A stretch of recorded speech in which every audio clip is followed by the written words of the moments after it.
गांव के किनारे एक छोटा सा घर था जहां राधा अपने माता पिता के साथ रहती थी। राधा बचपन से ही बहुत समझदार और शांत स्वभाव की लड़की थी। उसकी माँ अक्सर उससे कहती थी, बेटी, ससुराल में प्यार और धैर्य से रहना, रिश्ते निभाने से ही घर बनता है। राधा इन बातों को अपने दिल में बसा लेती थी। जब उसकी शादी सुरेश से तय हुई तो उसके माता पिता बहुत खुश हुए। सुरेश का बड़ा परिवार था। घर में उसकी माँ कमला देवी और 3 बेटियाँ, पूजा, सीमा और नेहा थी। परिवार के पास जमीन जायदाद थी, इसलिए राधा के माता पिता को लगा कि उनकी बेटी अच्छे घर में जा रही है। शादी के बाद जब राधा पहली बार ससुराल पहुंची तो उसने पूरे मन से उस घर की दहलीज पर कदम रखा। उसने सोचा, अब यही मेरा घर है, मैं इस घर को अपना परिवार बनाकर रखूंगी। लेकिन उसे नहीं पता था कि इस घर में रिश्तों से ज़्यादा लोगों की अपनी अपनी इच्छाएं चलती थी। अगली सुबह सूरज निकलने से पहले ही कमला देवी की आवाज़ आई, बहू, अभी तक सो रही हो? हमारे घर की बहुएं इतनी देर तक नहीं सोती। राधा तुरंत उठ गई। जी माँ जी, अभी आती हूँ। वह रसोई में गई और चाय बनाने लगी।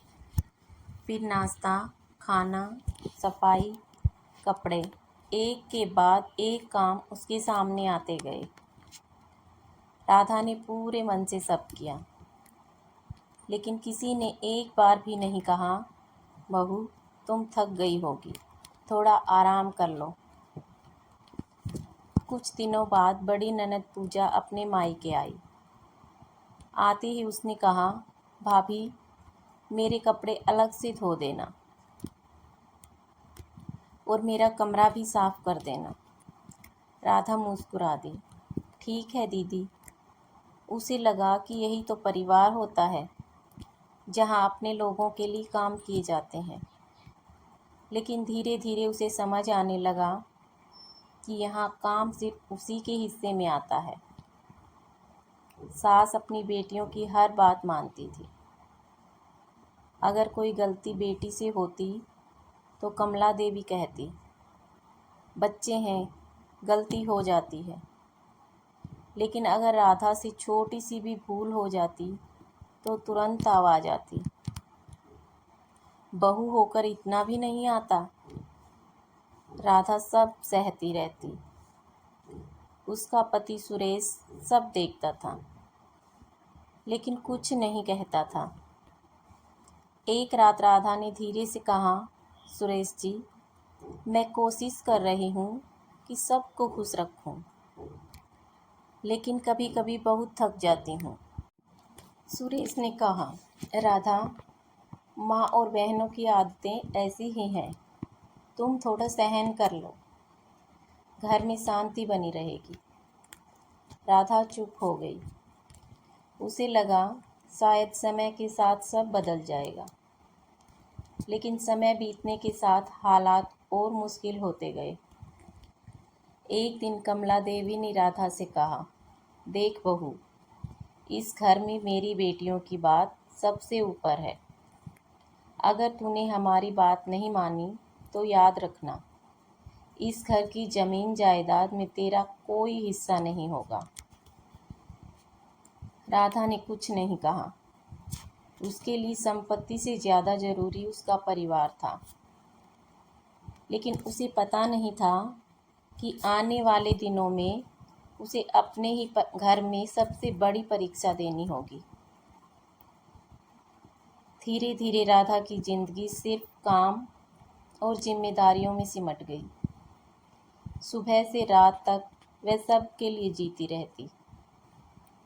फिर एक दिन उसकी ज़िंदगी में ऐसा मोड़ आया जिसने उसके रिश्तों की असली सच्चाई सामने ला दी। राधा को ससुराल आए हुए कई साल बीत चुके थे।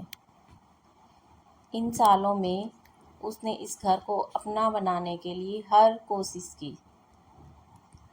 उसने कभी अपने मायके की शिकायत नहीं की, कभी किसी से अपने दुख की बात नहीं कही।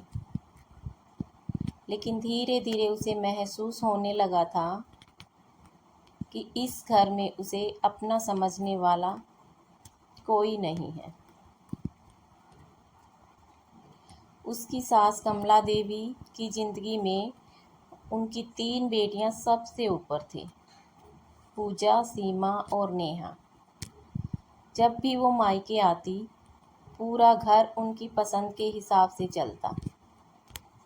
अगर बेटियां देर तक सोती तो कोई कुछ भी नहीं कहता, लेकिन अगर राधा कभी थकान के कारण देर से उठती तो कमला देवी तुरंत बोल देती, बहू, तुम्हें तो बस आराम चाहिए। घर चलाना है तो मेहनत करनी पड़ेगी। राधा चुपचाप सिर झुका लेती। उसे लगता था कि जवाब देने से घर में और परेशानी बढ़ जाएगी। एक दिन छोटी ननद नेहा ने अपनी माँ से कहा, माँ, भाभी अब पहले जैसी नहीं रही। पहले तो हर बात मानती थी, अब कभी कभी अपनी मर्जी करने लगी है। कमला देवी ने पूछा, क्या मतलब तुम्हारा? नेहा ने बात बढ़ाते हुए कहा, कल मैंने उनसे अपना सूट धोने को कहा तो उन्होंने कहा कि उनकी तबीयत ठीक नहीं है।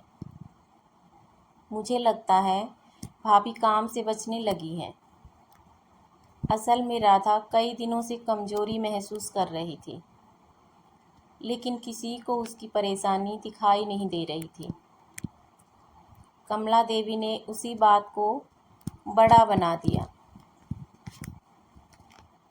शाम को सुरेश के आते ही उन्होंने शिकायत की, बेटा, तेरी पत्नी अब हमारी बात नहीं मानती।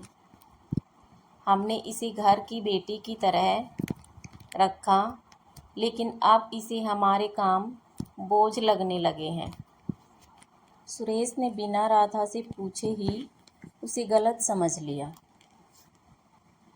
राधा, माँ की बातों का ध्यान रखा करो। राधा हैरान रह गई। लेकिन सुरेश जी, मैंने तो ऐसा कुछ किया ही नहीं। मेरी तबीयत खराब थी, इसलिए सुरेश ने उसकी बात पूरी नहीं होने दी। हर बार कोई ना कोई वजह होती है। राधा की आंखों में आंसू आ गए। उसने पहली बार महसूस किया कि उसका अपना पति भी उसकी बातें सुनने को तैयार नहीं है। दिन बीतते गए। राधा की तबीयत लगातार खराब रहने लगी। उसे शरीर में दर्द रहता, जल्दी थक जाती और कई बार खाना बनाते समय उसे सहारे की ज़रूरत पड़ती। एक दिन उसने हिम्मत करके सास से कहा, माँ जी, कुछ दिनों से मेरी तबीयत ठीक नहीं चल रही। डॉक्टर को दिखा देते तो अच्छा होता। कमला देवी ने तुरंत जवाब दिया, हमने भी बच्चे पैदा किए हैं, घर संभाला है। हर कमजोरी को बीमारी मत बनाओ। पास बैठी पूजा बोली, माँ सही कह रही है। भाभी को शायद काम ज़्यादा करना पसंद नहीं है। ये सुनकर राधा का दिल टूट गया। जिस घर के लिए उसने अपनी पूरी ज़िंदगी लगा दी, उसी घर में उसकी तकलीफ़ को बहाना कहा जा रहा था। कुछ दिनों बाद एक छोटी सी बात पर घर में बड़ा झगड़ा हो गया। उस दिन राधा को तेज बुखार था। वह रसोई में खाना बनाने नहीं जा पाई। नंदों ने फिर माँ से शिकायत कर दी, देखा माँ, हमने कहा था ना, भाभी अब जानबूझकर काम नहीं करती। कमला देवी ने सुरेश से कहा, तेरी पत्नी हमारी इज्जत नहीं रखती। सुरेश गुस्से में राधा के पास गया। तुम्हें पता है माँ कितनी परेशान है? तुम हर बात को इतना बड़ा क्यों बना देती हो? राधा रोते हुए बोली, मैंने कभी घर से मुंह नहीं मोड़ा सुरेश। मैंने हमेशा सबके लिए किया है। आज सिर्फ मेरी तबीयत खराब है, इसलिए मैं काम नहीं कर पाई। लेकिन सुरेश ने उसकी बात पर विश्वास नहीं किया। माँ और बहनों की बातों में आकर उसने राधा के साथ बहुत कठोर व्यवहार किया। उस दिन पहली बार राधा अंदर से टूट गई। रात को वह अकेली बैठी रही और सोचती रही, क्या शादी के बाद एक औरत की अपनी कोई कीमत नहीं रह जाती? क्या उसका दर्द तब तक दिखाई नहीं देता जब तक वह बिल्कुल न टूट जाए? उसकी छोटी बेटी मीरा कमरे में आई। माँ, आप क्यों रो रही हो? राधा ने जल्दी से आंसू पोंछ लिए। कुछ नहीं बेटा, आँख में कुछ चला गया था। मीरा छोटी थी, लेकिन उसने अपनी माँ की आंखों में छुपा दर्द देख लिया था। समय गुजरता गया। राधा अब पहले जैसी नहीं रही थी। उसका चेहरा पीला पड़ गया था, शरीर कमज़ोर हो गया था। लेकिन घर में अब भी यही कहा जाता था, यह सब नाटक है। किसी को नहीं पता था कि राधा के शरीर में एक ऐसी बीमारी पल रही थी जो धीरे धीरे उसे अंदर से ख़त्म कर रही थी। और आने वाले दिनों में डॉक्टर की एक बात पूरे परिवार की ज़िंदगी बदलने वाली थी। राधा की हालत अब दिन ब दिन बिगड़ती जा रही थी। पहले जो औरत सुबह सबसे पहले उठकर पूरे घर को संभाल लेती थी, अब वही सीढ़ियाँ चढ़ने में भी थक जाती थी। लेकिन घर में किसी को उसकी कमजोरी दिखाई नहीं देती थी। कमला देवी अब भी अपनी बेटियों की बातों पर ज़्यादा विश्वास करती थी। एक दिन पूजा ने अपनी माँ से कहा, माँ, भाभी आजकल हर समय बीमार होने की बात करती हैं। मुझे लगता है ये सिर्फ सहानुभूति पाने के लिए ऐसा करती हैं। कमला देवी ने भी बिना सोचे मान लिया, हाँ, शायद हमने इसे ज़्यादा सर पर चढ़ा दिया। राधा पास ही खड़ी थी। उसने सब सुन लिया। उसकी आंखों में आंसू आ गए, लेकिन उसने कुछ नहीं कहा। वह सोचने लगी, जिस दर्द को मैं हर दिन सह रही हूँ, उसे लोग बहाना समझ रहे हैं। उस दिन उसने पहली बार भगवान से शिकायत की, हे भगवान, मैंने किसी का बुरा नहीं चाहा, फिर मेरे हिस्से में इतना अकेलापन क्यों आया? कुछ दिनों बाद राधा की तबीयत अचानक बहुत खराब हो गई।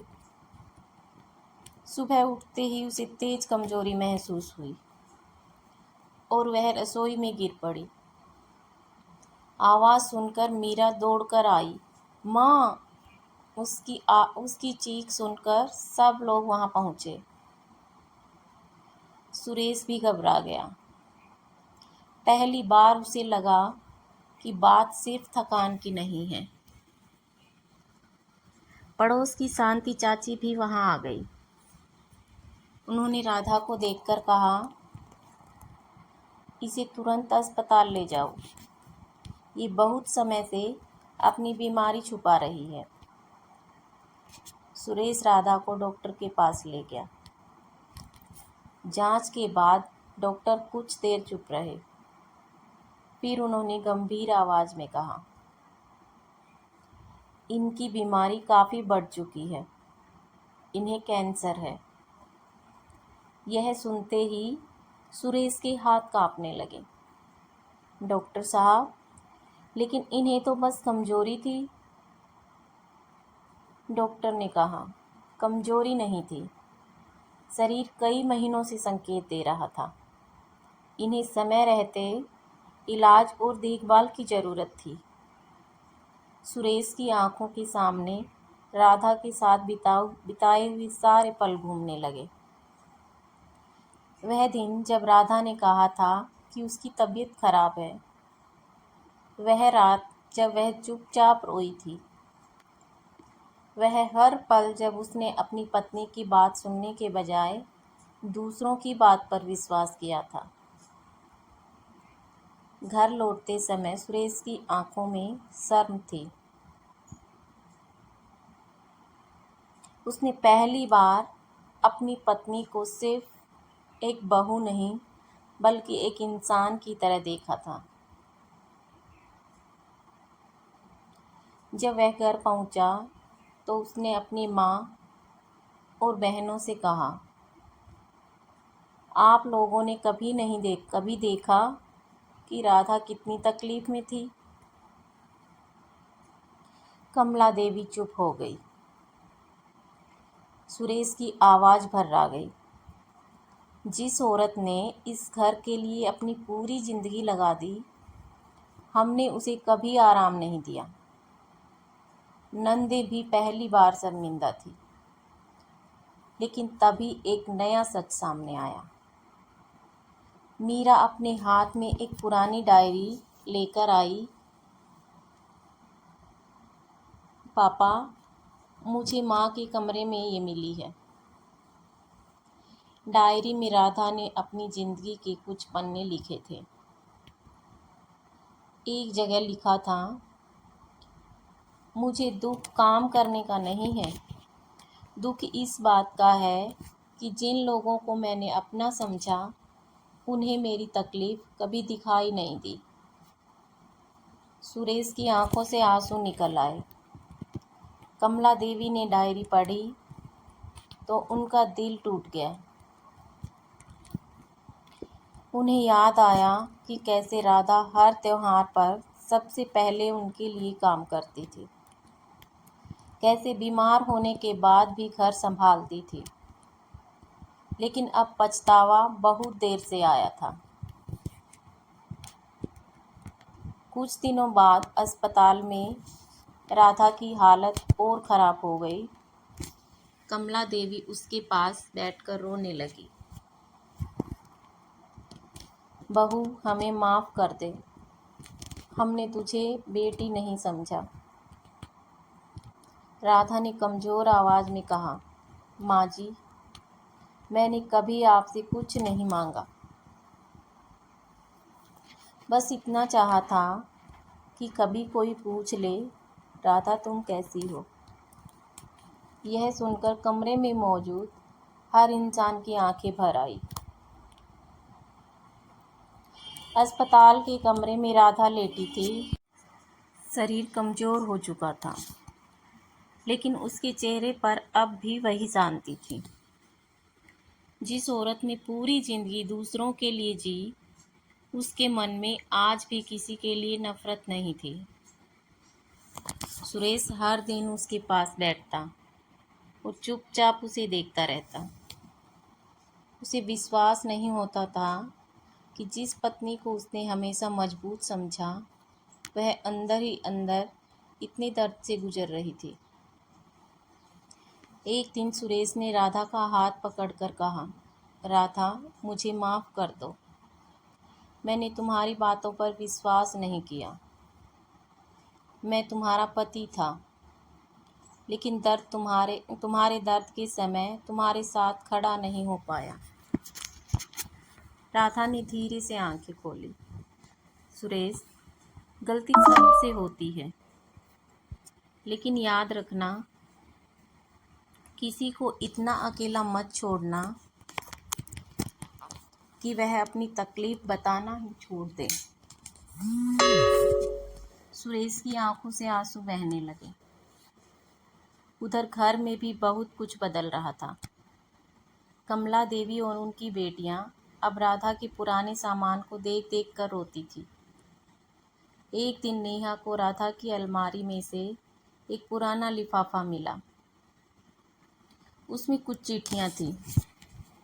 एक चिट्ठी ने राधा अपनी माँ को लिखा था, लेकिन कभी भेज नहीं पाई।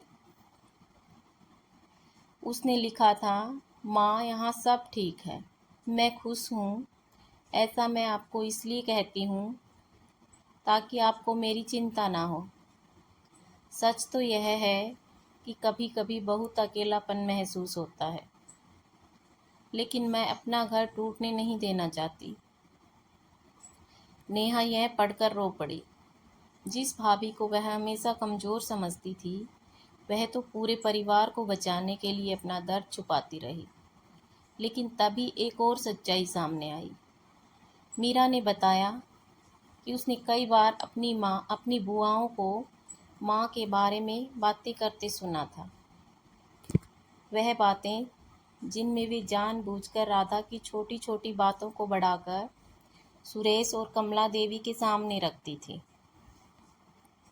पूजा और सीमा के चेहरे उतर गए। अब उनके पास कोई जवाब नहीं था।